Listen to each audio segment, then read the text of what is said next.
இன்றைக்கான சென்டென்சஸ் நம்ம daily sentences பார்த்துட்ருக்கோம்.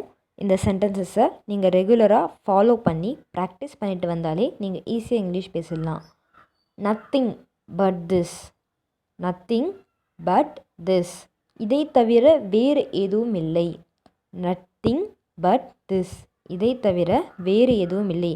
ஏதாவது மறைக்கிறியா, இதை தவிர வேறு ஏதாவது இருக்கா அப்படின்னு சொல்லி கேட்கும்போது இல்லை, இதை தவிர வேறு எதுவும் இல்லை அப்படிங்கிறத இங்கிலீஷில் எப்படி சொல்லுவாங்கன்னா நத்திங் பட் திஸ். அதுக்கான தமிழ் அர்த்தம் இதை தவிர வேறு எதுவும் இல்லை. I care about you, I care about you, நான் உங்கள் மீது மிகுந்த அக்கறை கொண்டுள்ளேன். நான் உங்கள் மீது மிகுந்த அக்கறை கொண்டுள்ளேன். நம்ம அம்மா அப்பாலாம் சொல்லுவாங்கள்ல, அவங்க மேலே நான் ரொம்ப அக்கறை வச்சுருக்கேன். ஒய்ஃப் ஹஸ்பண்டை பார்த்து சொல்லுவாங்க, ஹஸ்பண்ட் ஒய்ஃப் பார்த்து சொல்லுவாங்க, நான் உங்கள் மேலே நிறைய அக்கறை வச்சுருக்கேன். குழந்தைய பார்த்து சொல்லுவாங்க, உங்கள் மேலே நான் ரொம்ப அக்கறை வச்சுருக்கேன் அப்படின்னு சொல்லுவாங்க இல்லையா. அது இங்கிலீஷில் எப்படி சொல்லுவாங்கன்னா ஐ கேர் அபவுட் யூ. அதுக்கான தமிழ் அர்த்தம் நான் உங்கள் மீது மிகுந்த அக்கறை கொண்டுள்ளேன். It's upside down, it's upside down, இது தலைகீழாக இருக்கிறது. இட்ஸ் அப்சைட் டவுன், இது தலைகீழாக இருக்குது. புக்கு சில பேர் விளையாட்டுத்தனமாக கடவுள்னு போய் புக்கு எடுத்து படிச்சுட்டு என்ன சொல்லுவாங்க, புக்கு தலைகீழாக இருக்கு பார் பார்த்து படி அப்படின்வாங்க விளையாட்டா. ஏதாவது ஒரு விஷயம் ஃபோனில் ஃபோட்டோ பார்க்கும்போது தலைகீழாக இருந்துச்சுன்னா இது தலைகீழாக இருக்கே அப்படின்னு சொல்லுவாங்க. இது தலைகீழாக இருக்குங்கிறத இங்கிலீஷில் எப்படி சொல்லணும்னா இட்ஸ் அப்சைட் டவுன். அதுக்கான தமிழ் அர்த்தம் இது தலைகீழாக இருக்கிறது.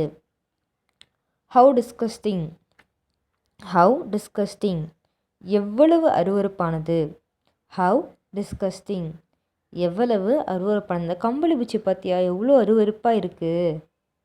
அந்த அந்த பூரா அந்த பூச்சியெல்லாம் பார்த்தியா மண்புழுவெல்லாம் எப்படி அருவருப்பாக அப்படி போது பாரு அப்படின்னு சொல்லுவாங்க. ஏதாவது ஒரு அருவருப்பான விஷயத்த எவ்வளவு அருவருப்பாக இருக்குல்ல அப்படின்னு சொல்கிறத இங்கிலீஷில் எப்படி சொல்லுவாங்கன்னா ஹவ் டிஸ்கஸ்டிங், ஹவ் டிஸ்கஸ்டிங். அதுக்கான தமிழ் அர்த்தம் எவ்வளவு அருவருப்பானது. I feel much better, I feel much better, நான் மிகவும் நன்றாக உணர்கிறேன். ஐ ஃபீல் மச் பெட்டர், நான் மிகவும் நன்றாக உணர்கிறேன். நான் ரொம்ப நல்லா ஃபீல் பண்ணுறேன், என் உடம்பு ரொம்ப நல்லா இருக்க மாதிரி தெரியுது அப்படின்னு சொல்லுவாங்க இல்லையா. அதை இங்கிலீஷில் எப்படி சொல்லுவாங்கன்னா ஐ feel much better, I feel much better, நான் மிகவும் நன்றாக உணர்கிறேன். This is not a joke, this is not a joke, இது நகைச்சுவை அல்ல. This is not a joke, இது நகைச்சுவை அல்ல. நான் சீரியஸாக பேசிகிட்ருக்கேன், இது ஒன்றும் நகைச்சுவை இல்லை அப்படின்னு சொல்லுவாங்க.